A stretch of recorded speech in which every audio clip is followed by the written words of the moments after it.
بابر اعظم پر تعلقات قائم کرنے والے الزامات عائد کرنے والی خاتون حمزہ مختار نے اپنی شہرت کمانے کے لیے پہلے بھی کس سیلیبریٹی کے ساتھ تعلقات بنانے کا الزام لگایا تھا اور اب بابر اعظم پر کون کون سے تعلقات کا الزام لگایا ہے؟ بابر اعظم سے کس چیز کی ڈیمانڈ کی ہے؟ مکمل تفصیل اس ویڈیو میں، مگر ویڈیو کو کہیں بھی اسکپ نہیں کرنا بلکہ ویڈیو کو پورا دیکھنا ہے۔ بسم اللہ الرحمن الرحیم۔ السلام علیکم، ایک اور ویڈیو کے ساتھ آپ کی خدمت میں حاضر ہیں۔ آپ دیکھ رہے ہیں YouTube channel Salman sports T V. آج کی اس ویڈیو میں بابر اعظم پر لگے الزامات کو تفصیل سے بیان کروں گا کہ تینوں فرمیر کے کپتان بابر اعظم پر حمزہ مختار نے کون کون سے الزامات لگائے اور کیا ڈیمانڈ کی ہے، اور ساتھ ہی ساتھ یہ بھی بتاؤں گا کہ بابر اعظم کے بھائی اور والد نے اس بارے میں کیا بیان جاری کیا ہے، اور ساتھ ہی ساتھ پی سی بی کا کیا رد عمل سامنے آیا ہے، سب کی تفصیل بتاؤں گا۔ مگر ویڈیو کو سٹارٹ کرنے سے پہلے آپ سے چھوٹی سی گزارش ہے، ویڈیو کو لائک کر دیں، چینل کو سبسکرائب کرنے کے ساتھ ساتھ بیل آئیکن پریس کر دیں تاکہ نئی آنے والی ویڈیو کا نوٹیفیکیشن آپ کو ٹائم پر ملتا رہے۔ اگر آپ پاکستان کرکٹ ٹیم یا پاکستان کرکٹ ٹیم کے کسی کھلاڑی سے جڑی کوئی بھی خبر بر وقت جاننا چاہتے ہیں تو ہمارے چینل کو ضرور سبسکرائب کیجیے گا، انشاءاللہ جہاں آپ کو ہر خبر بر وقت ملتی رہے گی۔ آج کی اس ویڈیو میں مکمل تفصیل دوں گا، مگر سب سے پہلے جہاں میرا آپ سے چھوٹا سا سوال ہے، کیا بابر اعظم پر جو الزامات لگائے گئے ہیں وہ درست ہیں کہ نہیں؟ کمنٹ کر کے اپنی رائے کا اظہار ضرور کیجیے گا۔ لاہور کی رہائشی خاتون حمزہ مختار نے بابر اعظم پر سنگین الزامات کی بچھاڑ کرتے ہوئے کہا، بابر اعظم نے میرے ساتھ ناجائز تعلقات بنائے، مجھ سے شادی کرنے کا دعویٰ بھی کیا۔ یہ بات 2010 کی ہے، جب ہم دونوں ایک ساتھ اسکول میں پڑھتے تھے، ہماری بہت ہی اچھی دوستی تھی، مگر اچانک مجھے بابر اعظم میرے گھر میں پرپوز کرنے آ گئے۔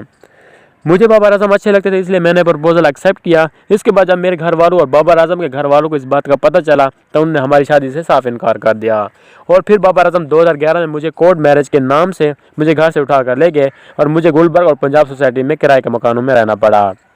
میں نے بابر اعظم کو کہا کہ ہمارا یوں رہنا اچھا نہیں ہے، ہمیں نکاح کر لینا چاہیے، مگر بابر اعظم نے کہا کہ اب ہمارے حالات کنٹرول میں نہیں ہیں، ہم ابھی شادی نہیں کر سکتے۔ اس طرح بابر اعظم نے میرے ساتھ سب کچھ کیا، اور پھر 2015 میں پریگننٹ ہو گئی، اور پھر بابر اعظم نے اپنے کزن اور دوستوں کے ساتھ مل کر مجھے کہا ہم پریگننسی ختم کرواتے ہیں۔ اس کے بعد مجھے ڈاکٹر کے پاس لے گیا اور پریگننسی ختم کروائی۔ جب بابر اعظم 2017 میں پاکستان قومی کرکٹ ٹیم میں سلیکٹ ہوا تو اس کا رویہ میرے ساتھ سخت ہو گیا اور اس نے مجھے بہت مارا پیٹا، اور پھر آہستہ آہستہ مجھ سے تعلقات ختم کرنے لگا۔ بابر اعظم کو میں نے کرکٹ سٹار بنایا، اور اس کو یہ سٹار بنانے کے لیے یہاں تک کہ بابر اعظم کو بیٹ بال اور سب کچھ خرید کر دیا، اور میں نے اس کے لیے نوکری اور سیلون بنایا، جو بھی انکم آتی میں بابر اعظم کے ہاتھ پر رکھ دیتی تھی۔ اب مجھے بابر اعظم سے کچھ نہیں چاہیے، مجھے شادی کر لے اور میرے ساتھ زندگی گزارے اور مجھے میرا حق دے۔ اس کے بعد بابر اعظم کے بھائی سفیر اور والد کا بیان سامنے آیا کہ ہم اس کو نہیں جانتے، اس نے بابر اعظم پر الزامات لگائے ہیں وہ بے بنیاد ہیں، ہم اس پر کیس کریں گے اور 10 کروڑ ہرجانے کا دعویٰ بھی کریں گے۔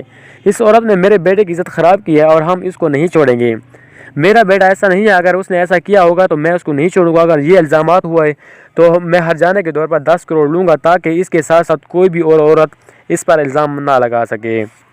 میرا آخر پر آپ سے یہ چھوٹا سا سوال ہے کہ واقعی بابر اعظم نے ایسا کیا ہوگا کہ یا نہیں؟ کمنٹ کر کے اپنی رائے کا اظہار ضرور کیجیے گا۔ حمزہ مختار نے یہ بھی کہا ہے کہ میں بابر اعظم سے 2 سال چھوٹی ہوں اور بابر اعظم کی حقیقت کو کسی کو نہیں پتا، اس لیے سب بابر اعظم کا ساتھ دے رہے ہیں۔ جب حقیقت کھل کر سامنے آ گئی تو پھر دیکھنا سب کے منہ شرم سے جھک جائیں گے۔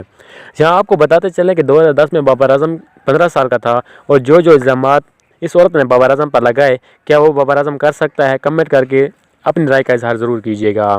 اگر ویڈیو پسند آئے تو چینل کو ضرور سبسکرائب کریں اور بیل آئیکن پریس کر دیں تاکہ بابر اعظم کو جو بیان آئے گا اس بارے میں وہ آپ کو ٹائم پر مل سکے۔ اللہ حافظ۔